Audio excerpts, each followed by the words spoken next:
قرأ الفاتحة.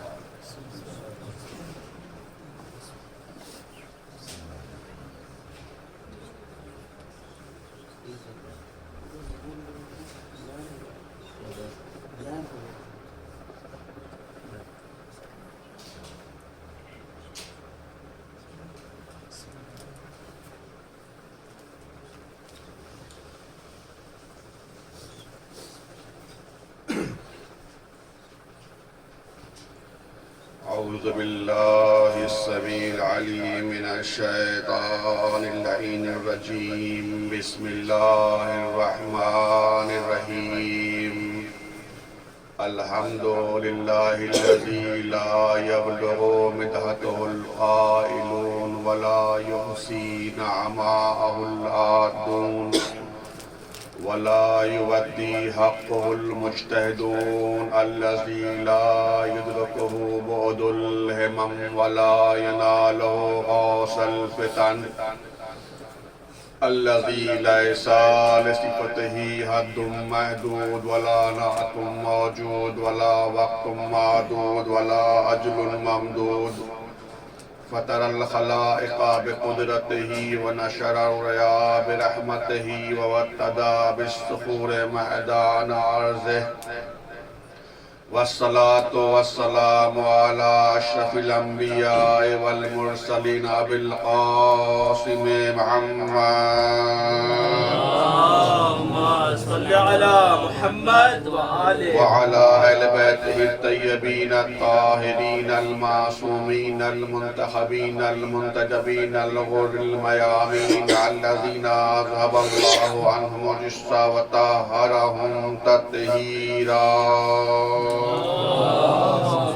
صل على محمد وآل لعنة محمد. دائمة على أعدائهم أجمعين من الآن إلى قيام يوم الدين. أما بعد فقد قال الله تبارك وتعالى في القرآن المجيد والفرقان الحميد وقوله الحق. بسم الله الرحمن الرحيم. ثم أورثنا الكتاب الذين اصطفينا من عبادنا. صدق الله العلي العظيم. صدقه الرسول الكريم. نحن ذلك من الشاهدين والشاكرين. صلوات. اللهم صل على محمد وآل محمد. گرامی سامعین کرام، میں نے سورہ فاطر کی 32ویں آیت کی تلاوت کا شرف حاصل کیا. اس میں خداوند عالم قرآن کی وراثت کا تذکرہ کرتے ہوئے ارشاد فرما ہے ثم اورثنا الکتاب الذین اصطفینا من عبادنا، کہ پھر ہم نے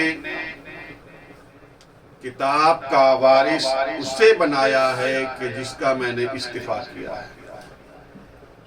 خداوند عالم ارشاد فرما ہے کہ میں نے کتاب کا وارث اسے بنایا ہے جس کو میں نے چن لیا ہے. برگزیدہ بندوں کو میں نے اپنی کتاب کا وارث بنایا ہے. کتاب اللہ کی طرف سے آئی ہے تو وارث بھی اللہ ہی معین کرے گا. ظاہر سی بات ہے جو شے جس کی طرف سے ہوگی وارث بھی اسی کا بنایا ہوا ہوگا. پتہ چلا کتاب آئی ہے تو وارث کتاب بھی اللہ نے بنایا ہے. عزیزان گرامی، اس آیت سے ایک بات معلوم ہوتی ہے کہ ہر شے کی بقا کے لیے وارث کا ہونا ضروری ہے. ہر شے کی بقا کے لیے ایک وارث کا ہونا ضروری ہے. یعنی اگر کوئی شے اپنی اصل شکل پر باقی ہے، محفوظ ہے، اس میں تبدیلی نہیں ہوئی ہے، وہ برباد نہیں ہوئی ہے، تو یہ دلالت کر رہی ہے کہ اس کا وارث ہے. اگر کوئی شے ختم ہو گئی ہے یا اس میں تبدیلی واقع ہو گئی ہے تو اس کا مطلب یہ ہے کہ اس کا وارث نہیں ہے. عزیزان گرامی، مثال کے طور پر ہم نے ایک خرابہ دیکھا یعنی کھنڈر جسے کہتے ہیں، ٹوٹا ہوا مکان دیکھا، اس کی دیواریں گر چکی ہیں، اس کی چھت گر چکی ہے، زمین بوس ہو چکی ہے، ہر شے تباہ ہو چکی ہے، تو یہ کس بات دلالت کر رہا ہے؟ یہ اس بات پہ دلالت کر رہا ہے کہ اس مکان کا مالک زندہ نہیں ہے یا موجود نہیں ہے۔ یعنی پتہ چلا کہ وہ شے جو صحیح و سالم نہیں ہے، یعنی یہ مکان صحیح و سالم نہیں ہے، یہ خرابے میں تبدیل ہو چکا ہے، یہ کھنڈر میں تبدیل ہو چکا ہے۔ یہ اس بات پر دلالت کر رہا ہے کہ اس کا وارث نہیں ہے، وارث یا تو کہیں اور ہے یا دنیا سے جا چکا ہے۔ مثال کے طور پر ایک بچہ روڈ پر رو رہا ہے، بلک رہا ہے، تو میں نے اس سے پوچھا بھائی تم کیوں رو رہے ہو، اے بچے تم کیوں رو رہے ہو؟ تو لوگ یہ کہیں گے کہ یہ بچہ اس لیے رو رہا ہے کہ اس کا کوئی وارث نہیں ہے۔ اگر وارث ہوتا تو یہ بچہ نہیں روتا۔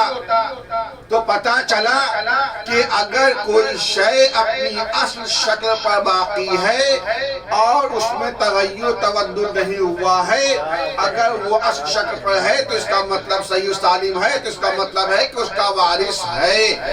اور اگر اصل شکل سے وہ تبدیل ہو چکی ہے، وہ شے اس میں تغیر ہو چکا ہے یا ختم ہو گئی وہ شے، تو اس کا مطلب وارث نہیں ہے۔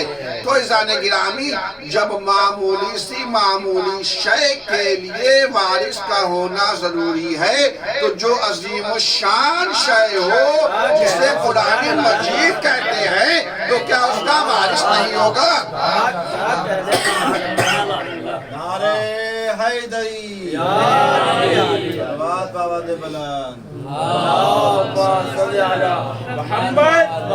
جو عظیم الشان کتاب جو قرآن مجید ہے، کیا اس کا وارث نہیں ہوگا؟ اسی لیے خدا کہہ رہا ہے ثم اورثنا الکتاب الذین اصطفینا من عبادنا، ہم نے اپنے مصطفیٰ بندوں کو خود کتاب کا وارث قرار دیا ہے۔ صلوات پڑھیں محمد و آل محمد۔ اللہم صلی علی محمد و آل محمد۔ عزیزان گرامی، اب آپ دیکھ جائیں یہی وجہ ہے کہ قرآن کے علاوہ تمام آسمانی کتابوں میں یا تو تبدیلی واقع ہو گئی ہے یا گڑبڑ ہو گئی ہے یا وہ کتاب ہی ختم ہو گئی ہے۔ کیوں؟ کیونکہ اس کی اصل شکل کیوں نہیں ہے؟ کیونکہ اس کا وارث نہیں ہے۔ لیکن قرآن مجید ایک ایسی کتاب ہے کہ جس کا وجود آج بھی باقی ہے، اس کا زبر ہے، زیر ہے۔ دنیا زبر زیر ہو گئی لیکن قرآن کے زبر زیر میں تبدیلی واقع نہیں کر سکتی۔ صلوات پڑھیں محمد و آل محمد۔ اللہم صلی علی محمد و آل محمد۔ فیضان گرامی، آخر کیوں قرآن کے علاوہ تمام کتابیں یا تو تبدیلی واقع ہو گئی یا ختم ہو گئی؟ آپ خود غور کریں، ملاحظہ کریں۔ توریت جب تک جناب موسیٰ تھے، توریت اپنی اصل شکل پر باقی رہی۔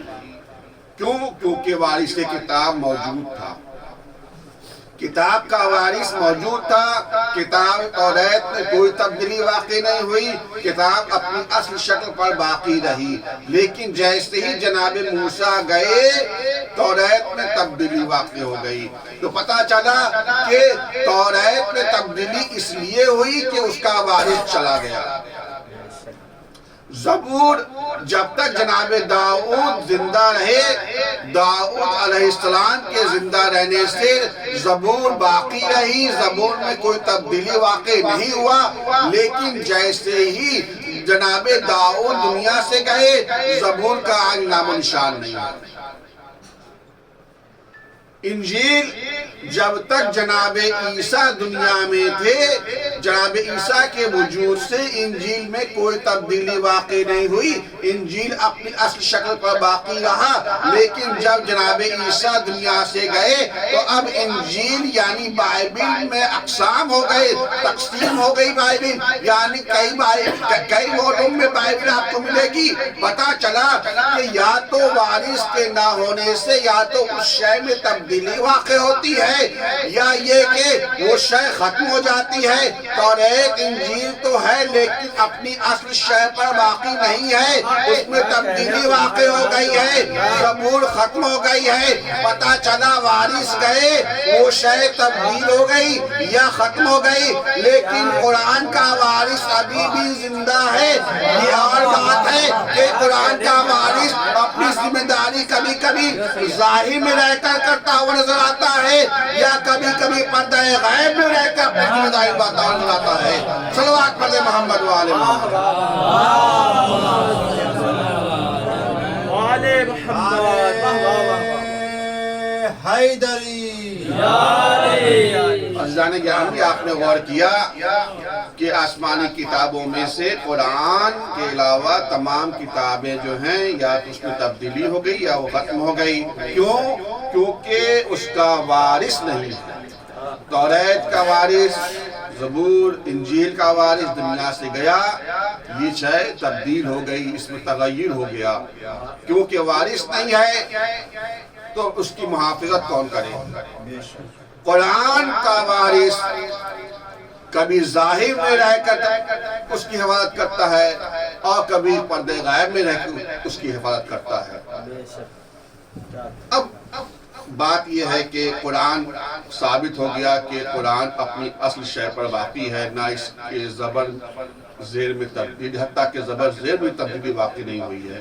زبر زبر ہے، زیر زیر ہے، تو اس کا مطلب جب قرآن محفوظ ہے تو اس کا وارث تو ہوگا۔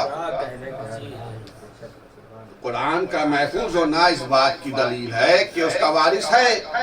تو اب میں سوال کرتا ہوں علماء دین سے کہ وارث کون ہے؟ علماء کہیں گے کہ قرآن کا وارث بڑے بڑے علماء ہیں، قرآن کے وارث علماء ہیں، ان کے سینے میں علم ہے قرآن کا، لہذا وہ محافظ قرآن ہے۔ میں کہوں گا عزیزوں، عقلی اصول ہے کہ وارث ورثے سے افضل ہوتا ہے، وارث ورثے سے افضل ہوتا ہے۔ علماء چاہے جتنے بھی قرآن کا علم رکھ لے، قرآن سے افضل نہیں ہو سکتے۔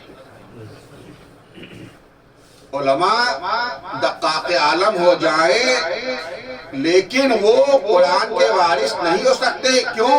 کیونکہ وارث ورثے سے افضل ہوتا ہے، علماء قرآن سے افضل نہیں ہو سکتے۔ تو آخر اس کتاب کا وارث کون ہے؟ عزیزان گرامی، تو ہمیں حدیث ملی کہ اس مولا کائنات نے ارشاد فرمایا انا الصدیق الاکبر لا یقول بعد الا الکذاب وانا قرآن ناطق، میں صدیق اکبر ہوں، اگر کوئی میرے بات یہ دعویٰ کرے تو وہ کذاب ہے اور میں قرآن ناطق ہوں۔ پتہ چلا قرآن صامت کا وارث قرآن ناطق ہی ہو سکتا ہے۔ صلوات پڑھیں محمد وآل محمد۔ اللهم صل على محمد وآل محمد۔ پتہ چلا کہ قرآن صامت کا وارث قرآن ناطق ہی ہو سکتا ہے۔ تو اب معترض اعتراض کر سکتے ہیں کہ ابھی آپ نے کہا کہ وارث ورثے سے افضل ہوتا ہے، تو پہلے علی کی افضلیت ثابت کریں، پہلے علی کی افضلیت ثابت کریں۔ میں کہوں گا ضرور آئیں، قرآن سے اور مولا کائنات کے صفات سے ٹیلی کر جائیں، معلوم ہو جائے گا کہ حقیقت میں مولا کائنات ہی وارث کتاب ہے، وارث قرآن ہے۔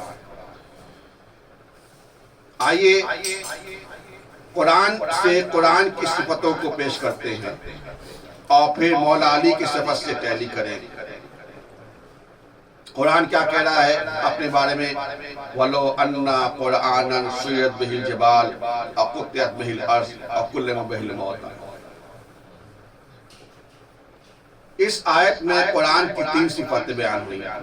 وَلَوْ أَنَّا قُرْآنًا سُيِّرَتْ بِهِ الْجِبَالُ کہ قرآن ایک ایسی کتاب ہے کہ جس سے پہاڑ کو چلایا جا سکتا ہے، پہاڑوں کو چلایا جا سکتا ہے.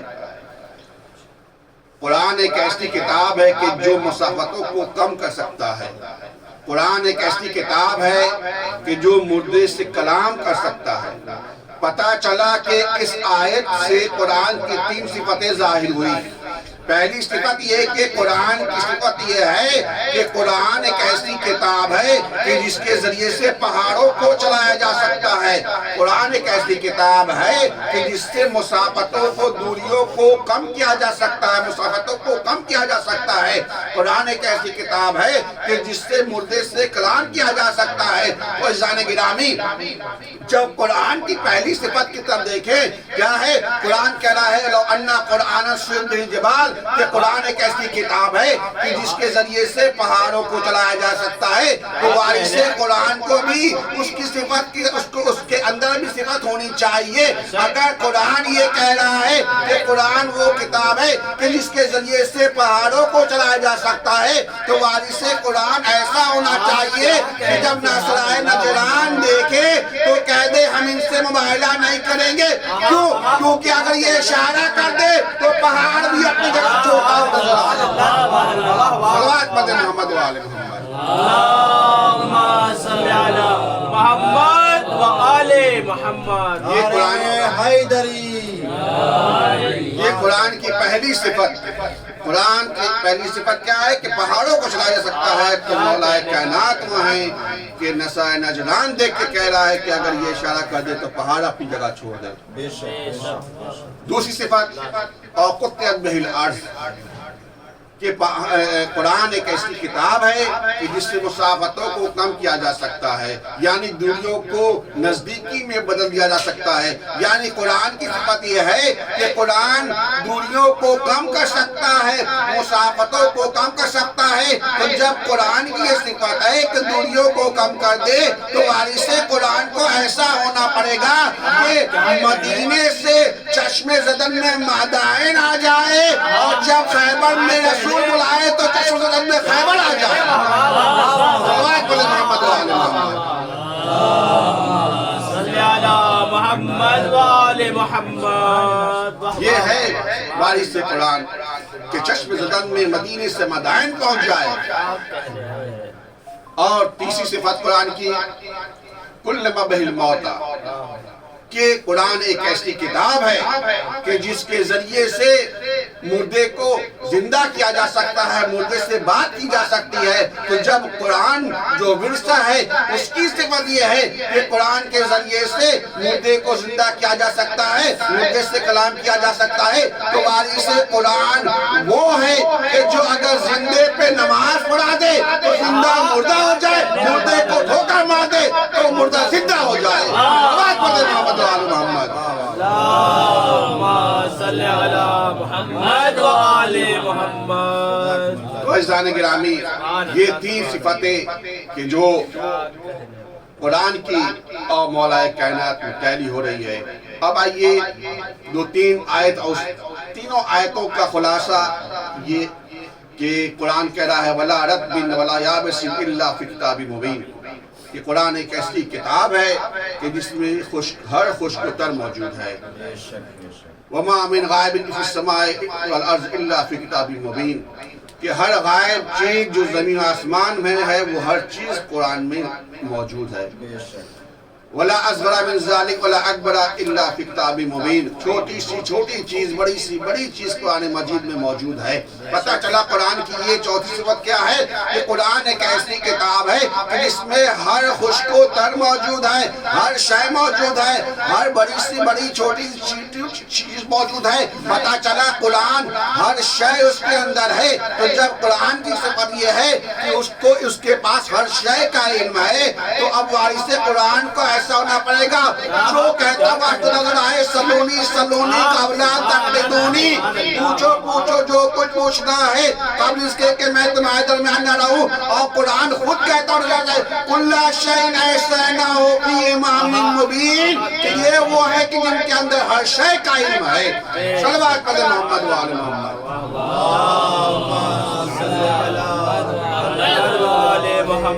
عزیزان گرامی، یہ چوتھی صفت قرآن کی کہ قرآن کا دعویٰ ہے، قرآن کی صفت ہے کہ قرآن کے اندر ہر شے کا علم ہے. تو مولا کائنات وہ ہیں کہ دعوی سلونی ہیں، داعی سلونی ہیں. مولا کائنات وہ ہیں کہ جو قرآن کہہ رہا ہے کل شیء احصیناہ فی امام مبین، یعنی یہ امام مبین ہیں. ان کے اندر ہر شے کا علم ہے، ہر شے کا علم، چاہے وہ ظاہری علم ہو چاہے وہ باطنی علم ہو، ہر شے کا علم ہے. یہ وارث کتاب ہیں، یہ وارث قرآن ہے، کیونکہ اصل قرآن جو ہے انہی کے پاس آیا ہے اور حقیقت میں یہ وارث قرآن ہیں. اور کوئی دعویٰ کر جائے وارث ہونے کا تو صرف دعوے دار ہو سکتا ہے، حقیقی وارث نہیں ہو سکتا. عزیزان گرامی، تو حقیقت میں مولا کائنات علم لدنی کے مالک ہیں، ہر شے کا علم رکھتے ہیں، چاہے وہ ظاہری ہو چاہے باطنی ہو. ظاہری علم کے ساتھ ساتھ باطنی علم کا بھی ان کو علم ہوتا ہے. جیسا کہ روایت میں ملتا ہے صلوات پڑھیں محمد و آل محمد.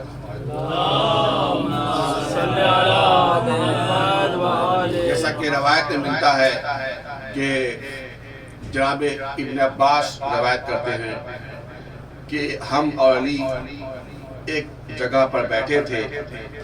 دیکھیں مولا کائنات کا باطنی علم یعنی علم غیب کہ وہاں سے ایک قصاب ایک گائے کو لے کر گزرا. جیسے ہی گائے مولا کائنات کے سامنے سے گزری تو مولا کائنات نے کہا ابن عباس کیا تم جانتے ہو کہ اس گائے کے پیٹ میں ایک بچڑا ہے؟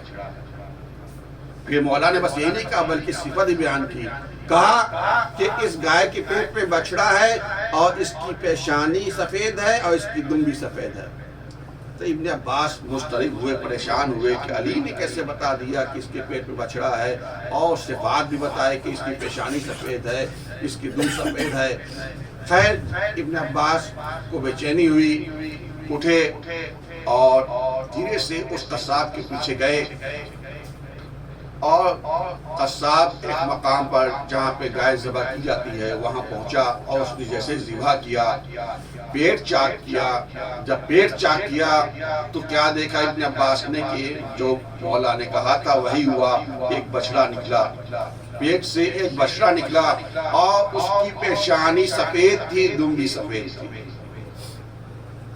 پیشانی بھی سفید دم بھی سفید. جناب ابن عباس پریشان ہوئے کہ آخر قرآن کہہ رہا ہے اللہ یعلم ما تحمل کل انثی، اللہ جانتا ہے کہ ماں کے پیٹ میں کیا ہے. علی نے کیسے بتا دیا؟ خیر واپس آئے، مولا مسکرائے، کہا ابن عباس یقین ہو گیا؟ ابن عباس کیا تم نے یقین کر لیا؟ کہا علی مجھے یقین تو ہو گیا، میں نے دیکھ تو لیا، لیکن سوال ہے. کہا کیا سوال ہے؟ کہا قرآن کہہ رہا ہے اللہ یعلم ما تحمل کل انثی، اللہ جانتا ہے کہ ماں کے پیٹ میں کیا ہے. آپ نے کیسے بتا دیا؟ مولا مسکرائے اور کہا ابن عباس یہ تم نے کہاں پڑھا؟ کہا کہ یہ میں نے قرآن مجید میں پڑھا ہے کہ اللہ یعلم ما تحمل کل انثی. مولا مسکرائے کہا اے ابن عباس تم نے جہاں سے یہ پڑھا ہے وہ قرآن صامت ہے، میں قرآن ناطق ہوں. انا صدیق الاکبر لا یقولها بعدی الا الکذاب وانا قرآن ناطق. صلوات پڑھیں محمد و آل محمد.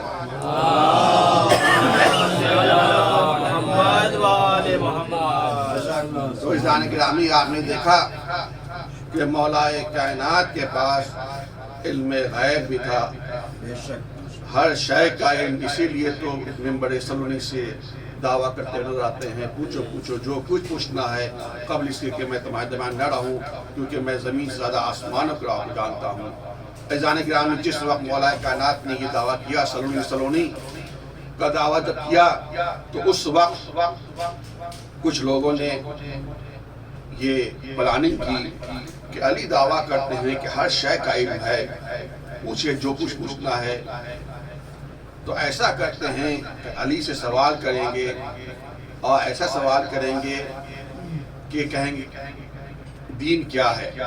تب وہ نماز، روزہ، حج، زکوٰۃ، خون، جہاد تمام چیزیں گنائیں گے. کچھ نہ کچھ علی چھوڑ جائیں گے تو ہم کہہ سکیں گے کہ علی کو اس چیز کا علم نہیں ہے. لیکن انہیں یہ نہیں معلوم کہ ایسی شے خلق ہی نہیں ہو جس چیز کا علی کو علم نہ ہو. ایسی شے خلق ہی نہیں ہوئی ہے جس کا علم علی کو نہ ہو. خیر، جب یہ پلاننگ کر چکے آئے مولا کائنات کے پاس، کہا علی سوال ہے. کہا کیا کرو؟ کہا یہ ما ہوا الدین. علی ما ہوا الدین. کیا سوچ کے آئے تھے کہ علی جو ہے لمبی چوڑی گفتگو کریں گے، کہیں گے نماز، روزہ، حج، زکوٰۃ تمام چیزیں گنائیں گے، لیکن میری جان مولا کے اوپر قربان ہو جائے. مولا نے دین کی تعریف ایک جملے میں ایسی جامع کی کہ وہ لاجواب ہو گئے. کیا کہا؟ کہا علی بتائیے ما ہوا الدین، دین کیا ہے؟ مولا نے کہا الدین تعظیم لامر اللہ و شفقۃ علی خلقہ.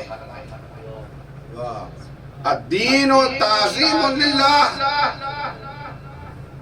و شفقۃ علی خلقہ.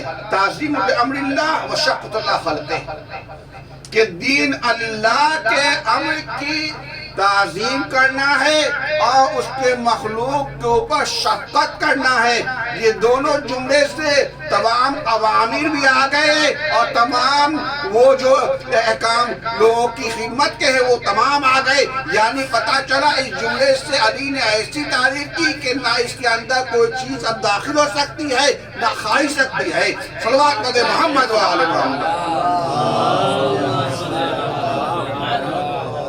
اتنی جامع و معنی تعریف کہ الدین و تعظیم لامر اللہ، اللہ کے امر کی تعظیم کرنا یہ دین ہے اور اس کے مخلوق میں شفقت کرنا یہ دین ہے. صلوات پڑھیں محمد و آل محمد. حقیقت میں یہ وارث کتاب ہیں اہل بیت مولا کائنات ائمہ طاہرین وارث کتاب ہے. بے شک بے شک. اور حقیقت میں جو حقیقی وارث ہوتا ہے تو باطل بھی اس بات کا اگرچہ وہ انکار کرتا رہے لیکن کبھی کبھی اقرار کرتا ہوا نظر آتا ہے کہ ہاں یہ حقیقی وارث ہیں. بے شک. ابو ہریرہ، آپ جانتے ہیں ابو ہریرہ باطل ہے، لیکن وہ بھی اس بات کا اقرار کرتے ہوئے نظر آتا ہے کہ ہاں یہ حقیقی وارث کتاب ہے، یہ حقیقی ہے. کہ جنت البقیع میں ابو ہریرہ روایت کرتا ہے، تاریخ طبری میں یہ روایت ہے، ابو ہریرہ روایت کرتا ہے کہ ایک مرتبہ ہم جنت البقیع سے ایک مدینے سے ایک جنازہ اٹھا جو جنت البقیع کی طرف چلا. اس جنازے میں امام حسین چھوٹے تھے، وہ بھی ساتھ تھے. ابو ہریرہ نے کیا دیکھا کہ جناب امام حسین کی نالین گرد سے اٹ گئی ہے، گرد سے بھر گئی ہے. ابو ہریرہ نے فوری رومال نکالا، آگے بڑھا، نالین صاف کرنے لگا. جیسے نالین صاف کرنے لگا معترضوں نے اعتراض کیا، اے ابو ہریرہ تو نبی کا بزرگ صحابی ہے، تو اس بچے کی نالین صاف کر رہا ہے. ابو ہریرہ نے کیا جواب دیا کہ تمہیں معلوم نہیں ہے اگر یہ میرا عمل قبول ہو گیا تو میری نجات کے لیے کافی ہے. اگر یہ میرا عمل قبول ہو گیا تو میری نجات کے لیے کافی ہے. تو پھر لوگوں نے اعتراض کیا، ٹھیک ہے، جس عقیدت کا اظہار تم ان کے ساتھ کر رہے ہو تم نے اور لوگوں کے ساتھ کیوں نہیں کیا؟ تو ابو ہریرہ مسکرایا، کہا کہ جن کی تم بات کر رہے ہو ان کو خلیفہ ہم نے بنایا ہے، یہ منصوص من اللہ خلیفہ ہیں، ان کو اللہ نے خلیفہ بنایا ہے. پتا چلا ابو ہریرہ نے بتا دیا کہ جن کی تم بات کر رہے ہو وہ لوگوں کے بنائے ہوئے ہیں، یہ اللہ کا بنایا ہوا ہے۔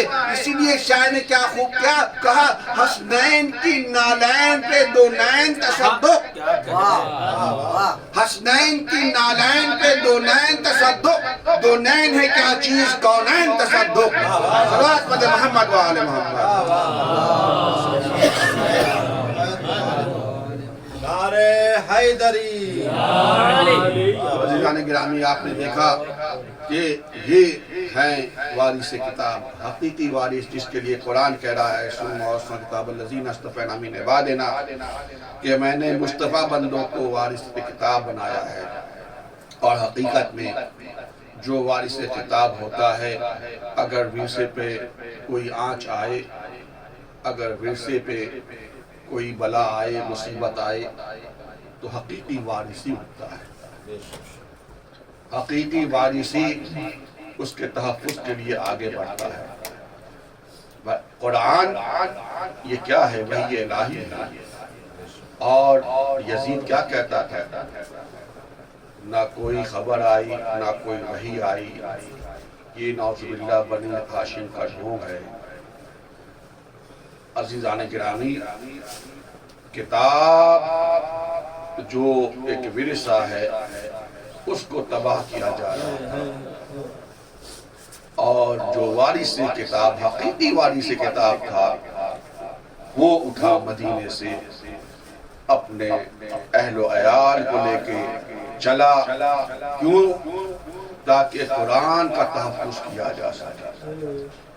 مولا حسین وارث کتاب ہیں، انہوں نے تحفظ قرآن کے لیے اپنا وطن عزیز چھوڑا۔ امام حسین نے قرآن کے تحفظ کے لیے نانا کا روضہ چھوڑا، ماں کا روضہ چھوڑا۔ عزادارو، امام حسین نے یہاں تک کہ اپنے کڑیل جوان علی اکبر کا سینہ بھی پیش کیا تاکہ قرآن کا تحفظ ہو سکے۔ یہی نہیں بلکہ اپنے ششماہے کا گلا پیش کیا کہ تاکہ قرآن کا تحفظ ہو سکے۔ اپنے اصحاب و انصار کے قربانی پیش کی تاکہ قرآن کا تحفظ ہو سکے۔ اپنا سر پیش کر دیا تاکہ قرآن کا تحفظ ہو سکے، اور اپنے بہنوں کے سر سے چادریں بھی چھننے دی تاکہ قرآن کا تحفظ ہو سکے۔ آزادارو، امام حسین نے وہ قربانی دی کہ جس کا تذکرہ عام طریقے سے نہیں کیا جا سکتا، وہ مسائل دہائے گئے، یہ سب مولا نے صرف قرآن کے تحفظ کے لیے برداشت کیا۔ آزادارو، وہ بھی وقت آیا کہ تمام اصحاب و انصار شہید ہو گئے، اعزاء شہید ہو گئے۔ اب امام حسین یکو تنہا ہے، خیمے کے قریب آئے، کہا اے زینب ام کلثوم، بھائی کا آخری سلام، اے ماں کی کنیز مرزا، تمہیں حسین کا آخری سلام۔